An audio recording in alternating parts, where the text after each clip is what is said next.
وبرکاتہ۔ Student Islamic organization SIO of India کی جانب سے میں آپ سبھی حضرات کا اور خواتین کا اس پروگرام میں تہہ دل سے استقبال کرتا ہوں۔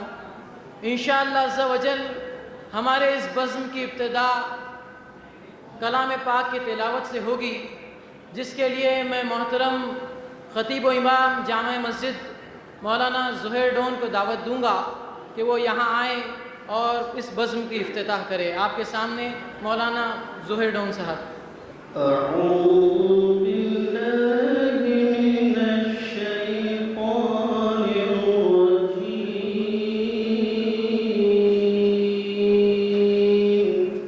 بسم اللہ الرحمن الرحیم، واعتصموا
یوم تبیض وجوہ وتسود وجوہ فأما الذین اسودت وجوہهم اکفرتم بعد ایمانکم فذوقوا العذاب بما کنتم تکفرون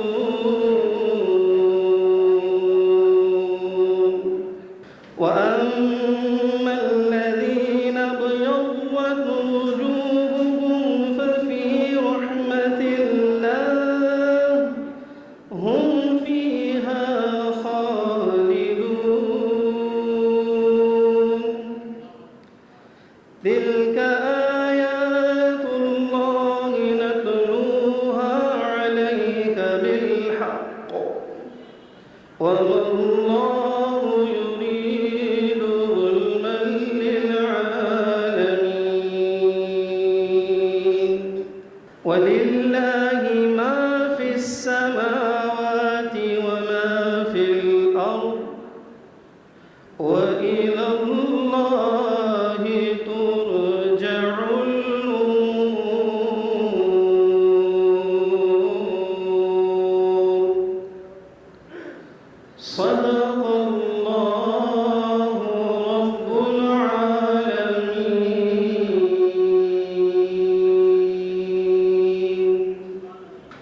جزاک اللہ خیر. اب ترجمے کے لیے میں برادر شاداب SIO کلیان یونٹ کے ممبر کو دعوت دیتا ہوں, وہ آئے اور ترجمہ پیش کرے. السلام علیکم ورحمۃ اللہ وبرکاتہ. آپ نے ابھی جو تلاوت سنی یہ سورہ آل عمران کی 103 سے 109 آیت تھی, جس کا انشاءاللہ میں آپ سب کو ترجمہ پڑھ کر سناتا ہوں. اے لوگو جو ایمان لائے ہو, اللہ سے ڈرو جیسا کہ اس سے ڈرنے کا حق ہے. تم کو موت نہ آئے گی مگر اس حال میں کہ تم مسلم ہو. سب مل کر اللہ کی رسی کو مضبوط پکڑ لو اور تفرقہ نہ پیدا کرو. اللہ اور اس کے احسان کو یاد رکھو جو اس نے تم پر کیا ہے. تم ایک دوسرے کے دشمن تھے, اس نے تمہارے دل جوڑ دیے اور اس کے فضل و کرم سے تم بھائی بھائی بن گئے. تم آگ سے بھرے ہوئے ایک گڑھے کے کنارے کھڑے تھے, اللہ نے تم کو اس سے بچا لیا. اسی طرح اللہ اپنی نشانیاں تمہارے سامنے روشن کرتا ہے, شاید کہ ان علامتوں سے تمہیں اپنی فلاح کا سیدھا راستہ نظر آ جائے. تم میں کچھ لوگ ایسے ضرور رہنے چاہیے جو نیکی کی طرف بلائے, بھلائی کا حکم دے اور برائی سے روکتے رہیں. جو لوگ یہ کام کریں گے وہی فلاح پائیں گے. کہیں تم ان لوگوں کی طرح نہ ہو جانا جو فرقوں میں بٹ گئے اور کھلی واضح ہدایت پانے کے بعد پھر اختلافات میں مبتلا ہو گئے. جنہوں نے یہ روش اختیار کی وہ اس روز سخت سزا پائیں گے, جبکہ کچھ لوگ سرخ روح ہوں گے اور کچھ لوگوں کا منہ کالا ہوگا. جن کا منہ کالا ہوگا ان سے کہا جائے گا کہ نعمت ایمان پانے کے بعد بھی تم نے کافرانہ رویہ اختیار کیا. اچھا تو اب اس کفران نعمت کے صلے میں عذاب کا مزہ چکھو. رہے وہ لوگ جن کے چہرے روشن ہوں گے, ان کو اللہ کے دامن رحمت میں جگہ ملے گی اور وہ ہمیشہ اسی حالت میں رہیں گے. یہ اللہ کے ارشادات ہیں جو تمہیں ہم ٹھیک سنا رہے ہیں, کیونکہ اللہ دنیا والوں پر ظلم کرنے کا کوئی ارادہ نہیں رکھتا. زمین و آسمان کی ساری چیزوں کا مالک اللہ ہی ہے اور سارے معاملات اللہ کے حضور پیش ہوتے ہیں. جزاک اللہ. منفیت ایک ہے اس قوم کی نقصان بھی ایک, منفیت ایک ہے اس قوم کی نقصان بھی ایک. ایک ہی سب کا نبی ایمان بھی ایک, حرم پاک بھی اللہ بھی قرآن بھی ایک. کچھ بڑی بات ہوتی کہ مسلمان بھی ایک, فرقہ بندی ہے اور کہیں ذاتیں ہیں. کیا زمانے میں پنپنے کی یہی باتیں ہیں, یہی پیغام ہے جو اس کانفرنس اس اجتماع کے ذریعے ہم امت مسلمہ میں عام کرنا چاہتے ہیں. تو آئیے اب وقت ہے ہمارے معزز مہمانان کو بلانے کا. تو میں آواز دینا چاہوں گا ہمارے سارے معزز مہمانان کو کہ وہ اسٹیج پر تشریف لائے. اب آئیے ہم پروگرام کے اگلی کڑی کی طرف چلتے ہیں.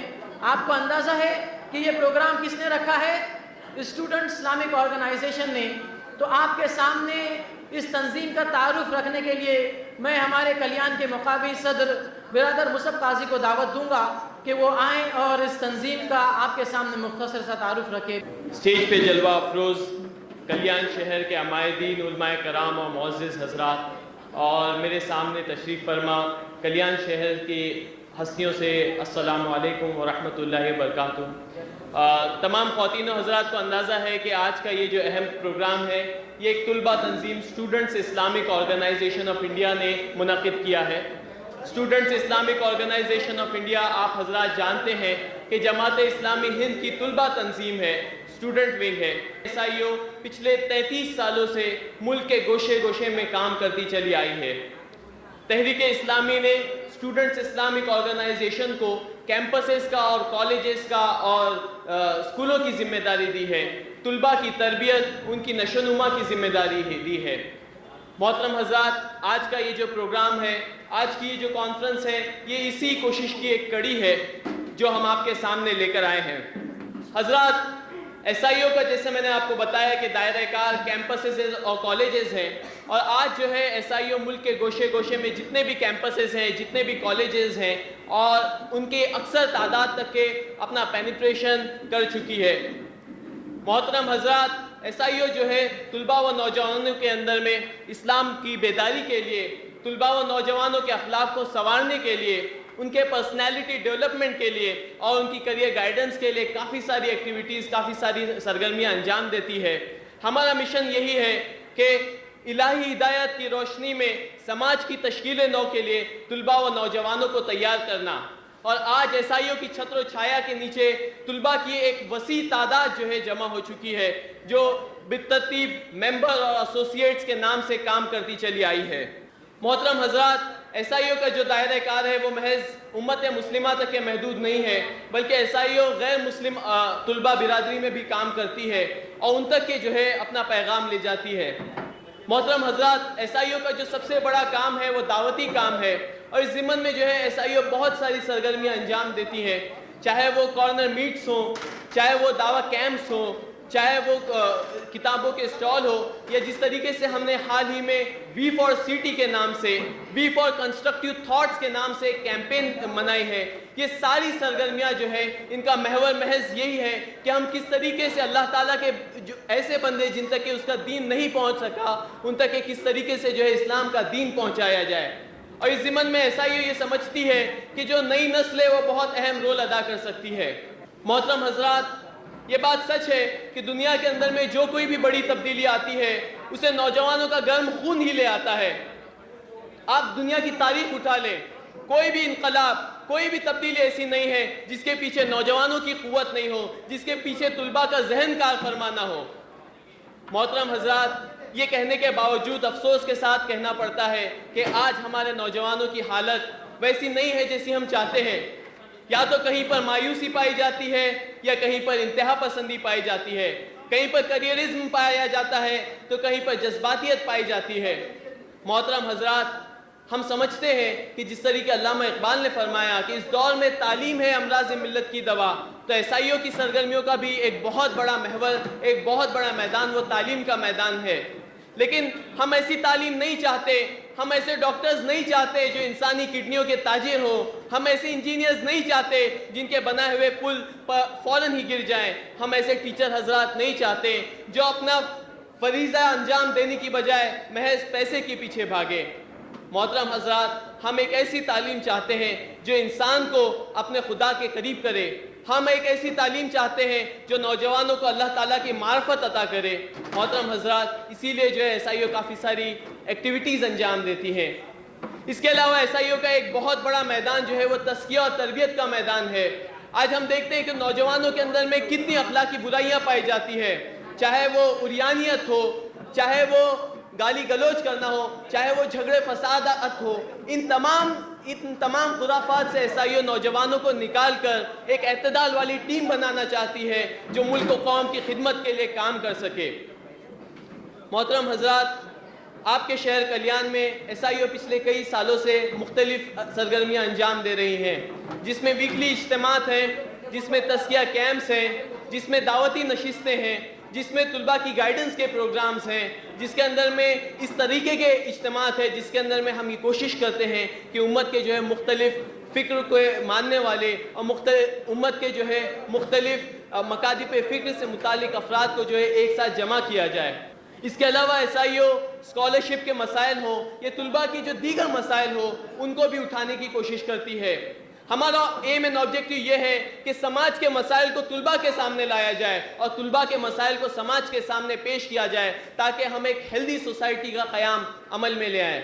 محترم حضرات، مجھے بے انتہا خوشی ہے کہ ایسائیوں کی آواز پر لبیک کہتے ہوئے آپ لوگوں کی کثیر تعداد اس پروگرام میں شامل ہوئی ہے، اور ہم اللہ رب العزت سے دعا کرتے ہیں کہ اس پروگرام کا جو مقصد ہے کہ امت کے نوجوانوں میں اعتدال پسندی قائم ہو، امت کی صفوں میں اتحاد قائم ہو، میں اللہ تعالیٰ سے دعا کرتا ہوں کہ اللہ تعالیٰ جو ہے ہمارے اس مقصد میں جو ہے ہم کو کامیاب کرے۔ جزاک اللہ، وآخر دعواہم ان الحمدللہ رب العالمین۔ اب آئیے ہم پروگرام کے آگے کی طرف بڑھتے ہیں۔ آپ نے آج سے کچھ روز پہلے ایک ہندو تھنکر کی بات سنی ہوگی ٹی وی انٹرویو میں کہ اب ہندو مسلم جھگڑے نہیں ہوں گے بلکہ مسلم جھگڑے ہوں گے، اور منظر عام پر بھی بات یہ آ رہی ہے کہ ہمارا اتحاد پارا ہوا چاہ رہا ہے۔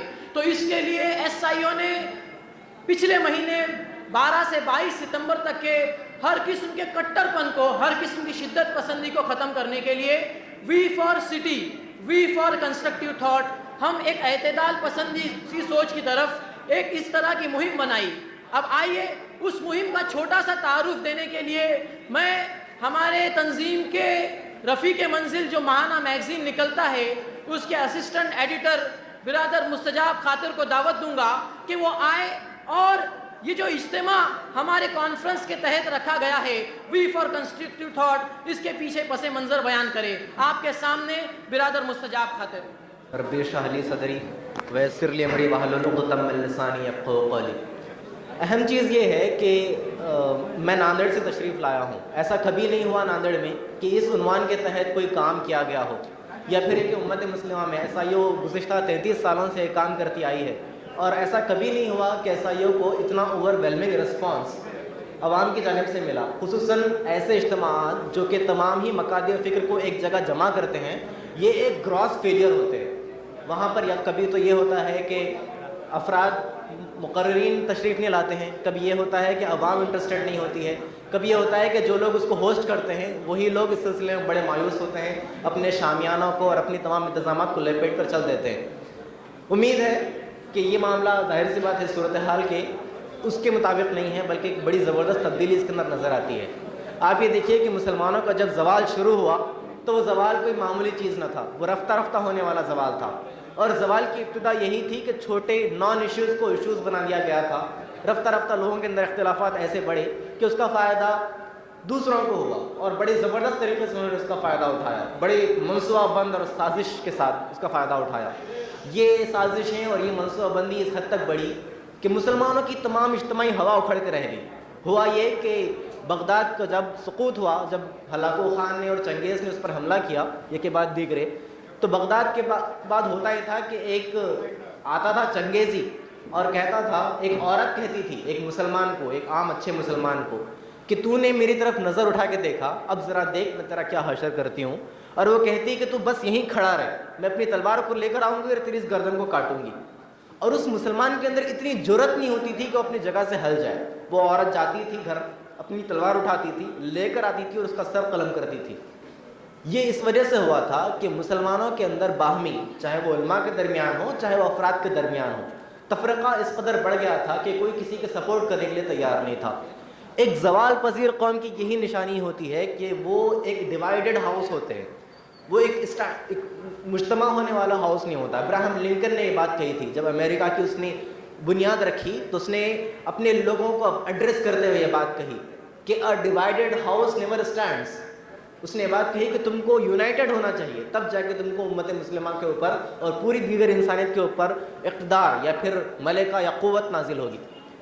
یہ بات ہم کو سمجھنے کی ضرورت ہے کہ ایک زوال پذیر قوم جب ہوتی ہے تو اس کے اندر مناظرانہ شوخی، ایک دوسرے کی تحقیر، ذلت اور اس قسم کے بہت سارے جو معاملات نظر آتے ہیں وہ ایک کے بعد ایک نظر آتے ہیں۔ وہ پہلے چھوٹے سے شروع ہوتی ہے، بعد میں بڑھتے بڑھتے تفرقے، جماعتیں اور مسلک کے اس کے اوپر بن جاتے ہیں۔